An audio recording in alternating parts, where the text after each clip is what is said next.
السلام علیکم ورحمۃ اللہ وبرکاتہ۔ بسم اللہ الرحمن الرحیم، الحمد للہ رب العالمین، والصلاة والسلام علی رسولہ الامین وعلی آلہ الطیبین الطاہرین واصحابہ الکرام المہتدین، اما بعد۔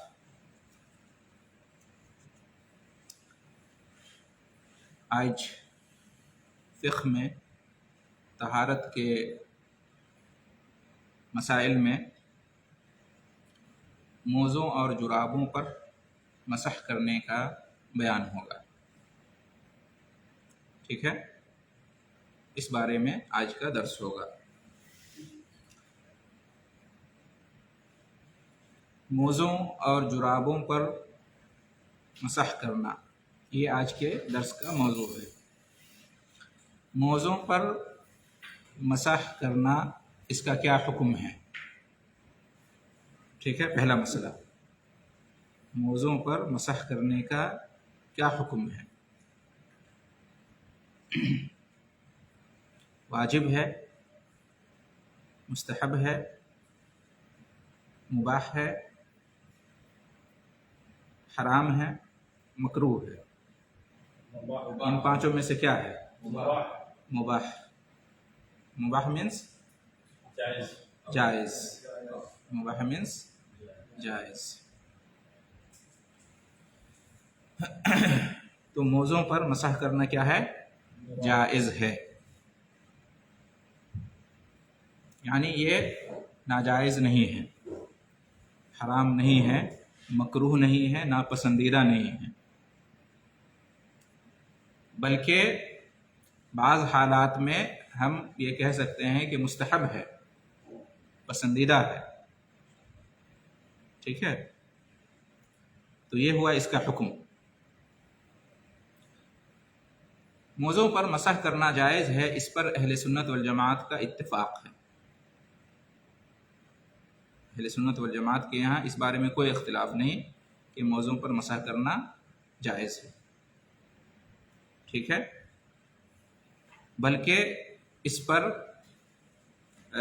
اجماع نقل کیا گیا ہے،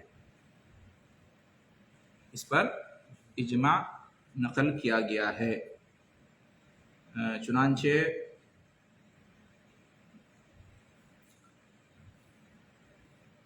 امام نووی، امام ابن عبد البر، امام ابن المنذر، امام بغوی، امام ابن قدامہ اور اس طرح کے بہت سارے اہل علم ہیں، انہوں نے اجماع نقل کیا ہے کہ اس پر اجماع ہے اہل علم کا۔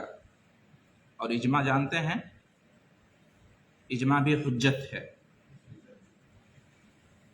چار دلیلیں ہیں اسلام میں، چار دلیلیں ہیں جو کہ حجت ہیں، ادلہ اربعہ جس کو کہتے ہیں۔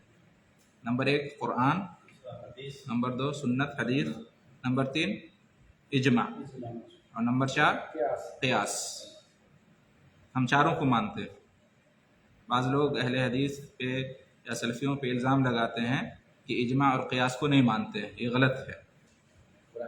ہم اجماع کو بھی مانتے ہیں اور قیاس کو بھی مانتے ہیں، لیکن اجماع ثابت ہو تب، اگر ثابت نہیں ہے تو پھر اس کی طرف توجہ نہیں کرتے۔ اور قیاس صحیح ہو تب، اگر قیاس فاسد ہے، صحیح نہیں ہے، تو پھر اس کا بھی کوئی اعتبار نہیں ہے، ٹھیک ہے؟ تو اصل تو قرآن اور حدیث ہے، ٹھیک ہے؟ لیکن کسی مسئلے میں اگر قرآن و حدیث کے ساتھ ساتھ اجماع بھی آ جائے، قیاس بھی آ جائے، تو اور مسئلہ مضبوط ہو جاتا ہے، ٹھیک ہے؟ اور کسی مسئلے میں قرآن بھی نہیں ہے، حدیث بھی نہیں ہے، اگر اجماع مل جائے تو وہ ہمارے لیے دلیل ہے، صحابہ اکرام کا اجماع، سلف صالحین کا اجماع، ٹھیک ہے؟ اور قیاس بھی مل جائے تو اس سے مضبوطی مل جاتی ہے، ٹھیک ہے؟ جی کیا جیسے؟ جیسے قرآن مجید کو جمع کیا گیا، قرآن مجید کو بعد میں جمع کیا گیا اور ایک اس میں لکھا گیا ایک بک میں، تو یہ صحابہ کرام کے اجماع سے ہوا ہے کہ نہیں؟ اور اس طرح کی بہت ساری مثالیں ہیں۔ ابھی کل بات گزری، عمر فاروق رضی اللہ تعالیٰ عنہ نے تراویح کی نماز کا سلسلہ جماعت کے ساتھ جو پہلے منقطع ہو گیا تھا اپنے زمانے میں پھر سے شروع کیا اور اس پہ صحابہ کرام کا اجماع ہوا. ٹھیک ہے. تو اسی طرح سے قیاس بھی ہمارے یہاں حجت ہے اگر قیاس صحیح ہو تو. جیسے قیاس کی کوئی مثال؟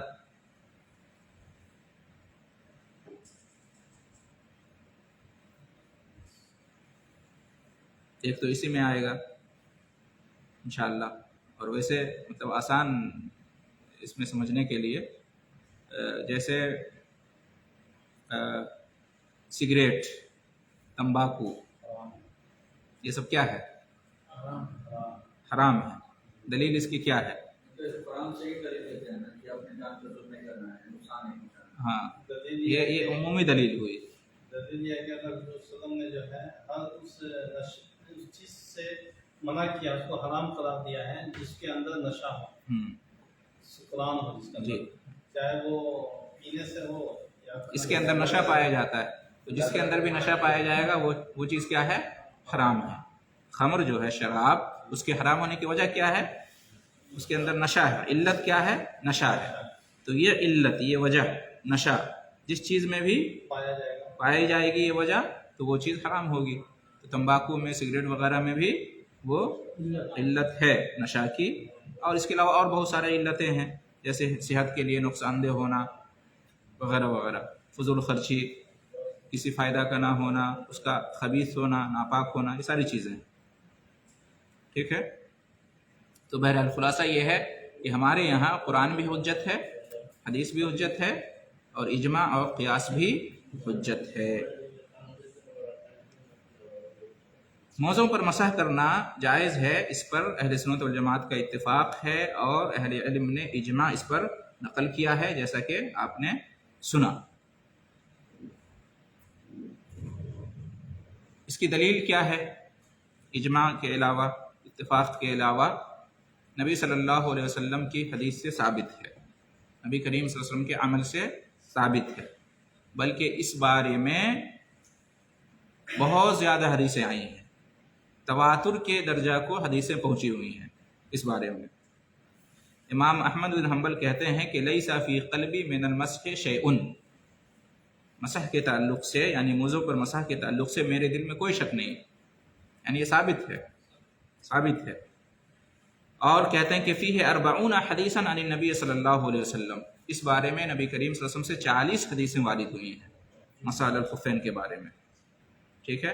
اور حسن بصری تابعی، مشہور تابعی، وہ کہتے ہیں کہ حدثنی 70 من اصحاب رسول اللہ صلی اللہ علیہ وسلم انہ مسح علی الخفین، کہ 70 صحابہ کرام نے مجھ سے بیان کیا ہے کہ انہوں نے موضوع پر مسح کیا، یعنی 70 صحابہ کرام کے عمل سے بھی یہ ثابت ہے. ٹھیک ہے. متواتر حدیثوں سے یہ ثابت ہے. لہٰذا اس میں کسی مسلمان کو، اور خاص طور سے جو سنی مسلمان ہیں اہل سنت والجماعت کا، کوئی شک نہیں ہونا چاہیے. انکار تو دور کی بات ہے. اس میں صرف شیعہ کا اختلاف ہے. شیعہ اور خوارج یہ لوگ مسح علی الخفین کے قائل نہیں، موضوع پر مسح نہیں کرتے، ان کے موضوع پر مسح نہیں ہے، خاص طور سے شیعہ. نہیں، اس کی بات بعد میں آئے گی. حنفی کرتے ہیں لیکن وہ شرط لگاتے ہیں. ہاں. تو شیعہ جو ہے نا مسح کے قائل نہیں ہے. اور اہل سنت والجماعت اور شیعہ کے درمیان جو اختلافی مسائل ہیں تو بہت ہیں، عقیدے میں بھی ہیں، اصل عقائد میں، اصول میں، فقہ میں جو اختلافی مسائل اس میں سے ایک ہی ہے کہ وہ لوگ موضوع پر مسح کے قائل اور عامل نہیں ہیں، اور اہل سنت والجماعت موضوع پر مسح کے قائل ہیں اور اس کے فاعل ہیں. ٹھیک ہے. گرچہ یہ فقہ کا مسئلہ ہے لیکن اتنا یہ مشہور مسئلہ ہے کہ یہ پہچان ایک ہو گئی ہے اہل سنت اور اہل تشیع کے درمیان. یہ بہت بڑا مسئلہ نہیں ہے، یہ فقہ کا مسئلہ ہے، فرعی مسئلہ ہے، فروع میں سے، اصول میں سے نہیں ہے، لیکن یہ ایک پہچان ہے شروع سے اہل سنت اور اہل تشیع کے درمیان. ٹھیک ہے. اور اس لیے اس مسئلے کو، موضوع پر مسح کے مسئلہ کو، اہل سنت والجماعت کے اہل علم نے ان کتابوں میں ذکر کیا ہے جن کا تعلق عقیدے سے ہے، جن کا تعلق اصول سے ہے. سمجھ رہے ہیں کہ نہیں؟ یہ فقہ کا مسئلہ ہے لیکن کہاں ذکر کیا ہے؟